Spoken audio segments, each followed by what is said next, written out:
Assalamualaikum warahmatullahi wabarakatuh. Perkenalkan, nama saya Riana Rizky Utami dengan stambuk 13020210088. Kelas C3, mata kuliah pengujian perangkat lunak, Fakultas Ilmu Komputer, Universitas Muslim Indonesia, yang akan memaparkan tugas kedua saya. Pengujian perangkat lunak tugas kedua yaitu dasar dan teknik pengujian.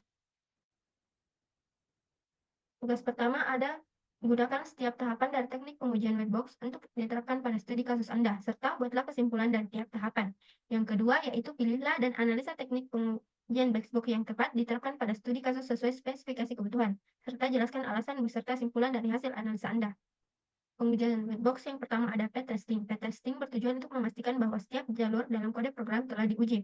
Studi kasus yaitu file detail.php, di mana jalur utama ada akses buku dengan get ID, lalu jalur alternatif ada jika get ID tidak ada, redirect ke index.php. Kemudian jika jalur error, maka jika data buku tidak ditemukan, redirect ke index.php. Pengujian dilakukan dengan memverifikasi setiap jalur ini menggunakan data masukan yang relevan seperti akses ID buku valid, kemudian akses ID buku tidak valid, kemudian akses tanpa parameter ID. Kesimpulannya, setiap jalur perlu diuji untuk memastikan tidak ada kondisi tak terbuka, seperti akses tidak sah atau ID buku yang salah. Kemudian ada loop testing. Loop testing digunakan untuk mengevaluasi loop dalam kode. Studi kasus yaitu file index.php. Loop utama pada pengujian tabel daftar buku yaitu while row sama dengan MySQL underscore fetch underscore assoc seminar result, maka pengujiannya tidak ada buku dalam database, kemudian satu buku dalam database, dan banyak buku dalam database. Kesimpulan, tes memastikan loop menangani semua kondisi tanpa mengalami error atau kinerja buruk. Kemudian yang ketiga, conditioning testing.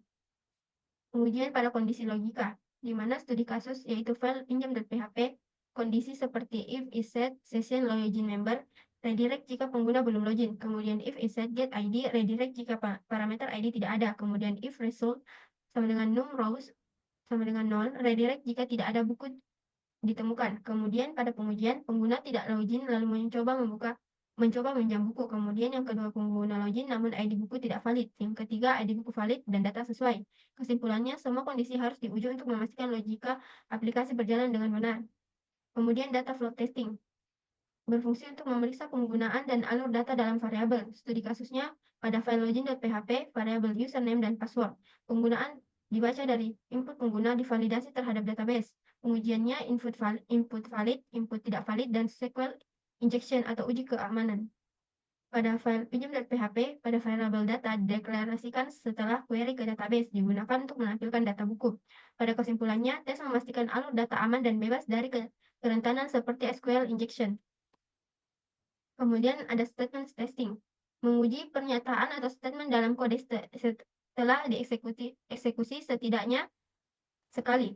Pada studi kasus di mana semua file diuji untuk memastikan tidak ada pernyataan yang tidak dapat dicapai. Misalnya di file detail.php, jika semua kondisi redirect diuji, semua pernyataan akan dieksekusi.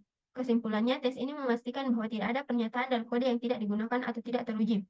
Kesimpulan umumnya, pengujian Whitebox memastikan aplikasi bebas dari bug logis, kerentanan keamanan, dan kesalahan alur. Berdasarkan analisis ini, yang pertama, setiap jalur kritis telah teridentifikasi untuk pengujian PET.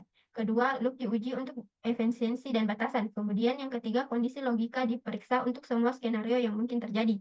Keempat, alur data dievaluasi untuk keamanan dan validitas. Yang kelima, semua pernyataan dieksekusi untuk memastikan tidak ada kode yang mati. Pengujian menyeluruh sesuai dengan teknik Whitebox sangat penting untuk menjamin kualitas aplikasi. Kemudian ada pengujian black box, equivalence partitioning. Yang pertama, halaman peminjam atau pinjam.php. Partisi valid input, ID buku valid. Partisi invalid input yaitu ID buku tidak ada dalam database, tidak ada parameter ID. Kemudian teknik equivalence partitioning yaitu teknik membagi data masukkan ke dalam partisi atau kelompok yang saling ekuivalen untuk diuji. Kemudian studi kasus ada halaman login.php, partisi valid jika username dan password yang valid sesuai database. Kemudian invalid jika input username benar, namun password salah atau username salah, password salah, username atau password kosong. Partisi edge case, input sangat panjang, input karakter spesial atau uji keamanan. Kemudian Alasannya, equivalence partitioning membantu mengurangi jumlah pengujian yang diperlukan dengan tetap mencakup semua kemungkinan skenario. Kesimpulannya, teknik ini memastikan semua partisi data masukan diuji dengan baik untuk memverifikasi bahwa aplikasi menangani masukan secara benar. Kemudian Boundary Value Analysis atau BVA. Teknik untuk menguji batasan pada data masukan, terutama nilai minimum, maksimum, dan dekat batas. Pada studi kasusnya ada halaman login.php, di mana panjang maksimum untuk username dan password dan panjang minimum kosong. Halaman daftar buku atau index.php, jumlah buku di database tidak ada, satu buku atau banyak buku. Halaman detail buku di mana detail.php, ID buku, ada nilai minimumnya ID sama dengan 1, kemudian nilai invalid jika ID sama dengan 0 atau nilai negatif. Halaman peminjam, pinjam.php, batas maksimum buku yang dapat dipinjam jika ada batasan jumlah. Alasan menguji batasan membantu mendeteksi buku yang sering muncul pada kondisi ekstrim atau dekat batas. Kesimpulan, BVA memastikan aplikasi dapat menangani masukan di batasan data tanpa kesalahan. Kemudian decision testing, teknik yang digunakan untuk menguji berbagai kombinasi kondisi masukan dan output yang diharapkan. Studi kasusnya yaitu halaman login.php. Kombinasi ujinya yaitu login berhasil jika username dan password benar, kemudian login gagal jika username salah, password salah, atau salah satu kosong atau kombinasi lainnya. Kemudian halaman peminjaman yaitu pinjam.php, di mana pengguna login dan ID buku valid, maka buku berhasil dipinjam. Jika pengguna tidak login, maka redirect ke halaman login. Kemudian ID buku tidak valid, redirect ke halaman daftar buku. Alasan teknik ini efektif untuk pengujian skenario kompleks dengan kombinasi kondisi logis. Seperti decision table testing memastikan aplikasi menghasilkan output yang sesuai untuk semua kombinasi yang mungkin. Kemudian use case testing. Teknik ini menguji skenario penggunaan berdasarkan kebutuhan pengguna. Studi kasusnya yang pertama yaitu pengguna peminjam. Login. Jika sudah login, maka dapat memilih buku. Jika sudah memilih buku, dapat melihat detail buku, kemudian mengonfirmasi peminjaman. Jika sudah login, pilih buku yang sudah dipinjam, pastikan ada notifikasi error. Kemudian ada pengguna tanpa login, akses halaman detail atau peminjaman langsung, redirect ke halaman login. Admin jika ada, mengelola buku, tambah buku baru, dan pastikan buku muncul di daftar. Alasan, use case testing mencerminkan alur interaksi nyata pengguna sehingga fokus pada pengujian dan perspektif pengguna akhir. Kesimpulan, use case testing membantu memverifikasi bahwa aplikasi memenuhi kebutuhan pengguna dengan alur yang sesuai. Kesimpulan umum, teknik pengujian black box yang paling tepat untuk kasus ini adalah kombinasi dari equivalence partitioning dan boundary value analysis. Untuk pengujian masukan, decision table untuk pengujian kombinasi kondisi logis, dan use case testing untuk pengujian berbasis skenario pengguna. Penggunaan teknik ini yang pertama menjamin cakupan pengujian fungsional yang luas, yang kedua mengidentifikasi error pada batasan data, dan yang ketiga memastikan aplikasi berjalan sesuai dengan kebutuhan pengguna dan logika sistem. Kemudian simpulan materi dari paparan tugas 2 saya yaitu pengujian white box. Teknik ini menguji detail internal dari kode aplikasi. Dengan tahapan yang pertama ada path testing yang dimana itu untuk memastikan setiap jalur logis diuji untuk menghindari kondisi tak terduga. Kemudian ada loop testing untuk mengevaluasi efisiensi dan stabilitas loop dalam berbagai kondisi data. Kemudian ada condition testing, yaitu memeriksa semua kondisi logika agar aplikasi berjalan sesuai dengan skenario yang dirancang. Kemudian ada data flow, yaitu untuk memastikan alur data aman dari kerentanan seperti SQL injection. Kemudian ada statement testing, yang dimana untuk menguji semua pernyataan kode telah dijalankan dan menghindari kode yang tidak digunakan.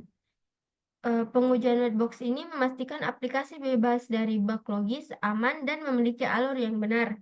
Kemudian ada pengujian black box, di mana teknik ini menguji aplikasi berdasarkan spesifikasi tanpa memandang implementasi internal yang meliputi yang pertama ada equivalence partitioning, di mana itu menguji kelompok data masukan yang ekuivalen untuk efisiensi pengujian. Kemudian ada boundary value analysis, yaitu mengevaluasi masukan pada batas minimum, maksimum, dan dekat batas. Ada decision table testing, kemudian ada use case testing, dan kombinasi ini akan memberikan cakupan pengujian fungsional yang luas, mendeteksi error pada batas data, dan memastikan aplikasi memenuhi kebutuhan pengguna.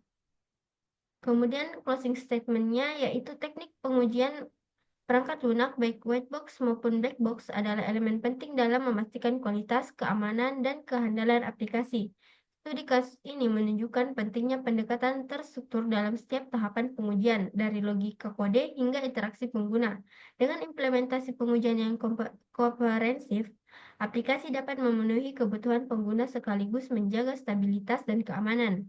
Pengujian bukan hanya tahapan akhir dalam pengembangan, tetapi fondasi untuk membangun perangkat lunak yang berkualitas tinggi. Sekian pemaparan tugas 2 saya, kurang dan lebihnya mohon dimaafkan. Wassalamualaikum warahmatullahi wabarakatuh.